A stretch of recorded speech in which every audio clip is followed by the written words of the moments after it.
જય ગૌ માતા. હું હરેશ ચૌહાણ, અખિલ વિશ્વ ગૌ સંવર્ધન પરિષદ રાષ્ટ્રીય અધ્યક્ષ અને ગૌરક્ષક ઝાલાવાડ. આજના જે પ્રેસ કોન્ફરન્સ અને ઝાલાવાડના જે સાંસદ શ્રી ચંદુભાઈને અમે બધા આવેદનપત્ર દેવા સુરનગર આવ્યા છીએ અને તમામ સંતોની આગેવાનીની અંદર આજે એક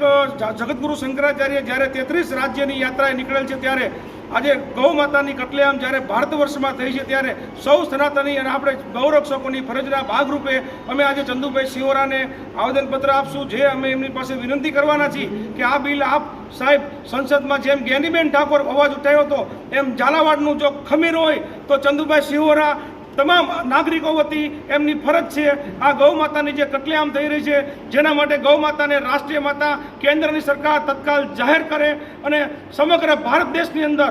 સમગ્ર ભારત ગૌ હત્યા મુક્ત બને અને શંકરાચાર્ય દ્વારા અને અમારા જે ખ્યાતનામ શંકરાચાર્યજીના માર્ગદર્શનમાં જે 10 વકીલોની કેન્દ્રની ટીમ બની છે એ ટીમે જે માર્ગદર્શન અનુસાર જે બિલ અમને આપ્યું છે એ બિલ આપણે ચંદુભાઈ સિહોરા